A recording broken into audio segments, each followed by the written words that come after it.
My name is Ibrahim Dumia, and I'm the head of volunteer. The mosque was it was an idea of a gentleman called Alhaji Mustafa. We had an idea to build a mosque for people to come and pray, and then it became like a big project where we want to build something for the community. So in the new mosque, hopefully we will have a place for everybody to come. When the pandemic came, we were not allowed to come to the mosque, so that was quite difficult for people to take. But we had to deal with the rules of the government, and then slowly. There was a little bit of relaxation on the restriction, so where we could pray, but we had to have like 2 meters. Everybody were kind of worried about what's happening and stuff like that. So we sat down and discussed what can we do to support the community, not just the Muslim, but our community. And then we found few activities. One of them is for people who were isolating to contact us. They will just buy the food.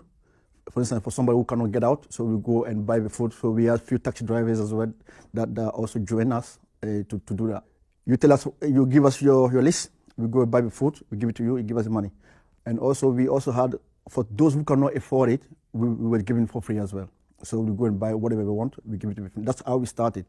And then we done that during when the pandemic was at its peak. And then we realized that people were having some mental issues. So basically, we had a group of volunteers that will call people who are isolated or they are lonely, just to have a normal chat. We also did something called Mind to Mind, and that was on Zoom online where people were joining. We had some experts, some doctors that will come and discuss, for instance, suicide, drugs. I think it was 4 programs. We also did deliver food to key workers like the fire brigade, NHS, the police, care home. We basically, for that one, we just get the food, we just go and deliver to them. And that's free. The thing that we kept going is the food parcel. It's now nearly 2 years now. Every month we provide food for refugees, asylum seekers, students, and also single parent, as well as those on universal credit that are struggling. Because we know not only the pandemic, but also on top of the pandemic, now there's living costs is quite tough on everybody, with the gas price going double nearly. When we started with the pandemic, people, apply for the food. So when we apply, we come and get it, we keep the email and the detail. So every month, we send them like an email to say, okay, this month, on this date, at this time, the food part is ready, so you need to apply to get it. As well as announcing, because when the congregation comes, because on Friday you get about 700, 600 people here, so we are known to say that, okay, on this month, at this time, you can collect your food if anyone need it. We normally arrange at least 150 parcels. During the pandemic, we were getting all of them, we were going, and now we are around between 100 and 120, but which feed about 400 people every month. At first, we started with people donating, and then there was a fund available through the council, which we apply for. We got that fund, and now that fund has run out. So right now, we get help from the food bank, then we top up with our own money. People are struggling, it depends what job people have, and some people, they cannot afford to feed themselves. Some, they got asylum seekers, you got refugees, they're not getting enough money. You got people on universal credit that are struggling. So, and you got the, the tax going up. You got the price of living costs going up.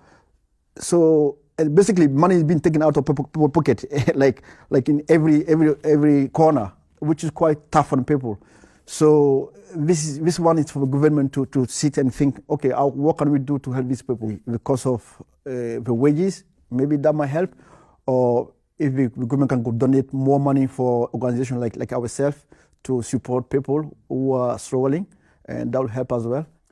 I've noticed that people, sometimes you could be sitting there and thinking like everything's okay, everybody's fine. Well, how come I can have food tomorrow? Why can I not have? But until you are in that position, you realize how much suffering, how much struggle people are facing. That's what I've discovered. As a Muslim, we got you as a neighbor, you got to right upon me. So there's a hadith. It's like a teaching of the Prophet Muhammad sallallahu alaihi wasallam. It says, "It's not a believer, the one who sleeps with the belly full, while his neighbor is hungry." So When you see neighbor, it's not just one with next neighbor. It's up to 40 doors right, 40 doors left, 40 doors there, 40 doors there. So basically, your job is to make sure all of these people are, they're happy as well. It doesn't matter if they're Muslim, non-Muslim, if they are from the same country or not. Humanity, basically. Every month, we got a program called Educational Dinner, where we invite a wider community, like the police, school teachers, fire brigade. We had our last one last Wednesday, where we invite people with Conservative and Labour Party together. That was quite fun. We feel that our job is to educate people instead of letting the media educate people, because the media hasn't got the full. Sometimes the media can take a small context of something and use it for something else. So our job, I think we feel like we got to educate people the way Islam says. So when people come, sometimes they are reluctant to come, but when they come, they don't want to leave. It has been so successful that even the police at some point, they put that up in part of the curriculum. So every cadet that come, we make sure they come here first. So to know about the religion before we put them on the street. So this kind of open their mind. So that kind of educate them. And also good for us, because as well, we feel like we pass the message. So we got the message from us instead of getting the message from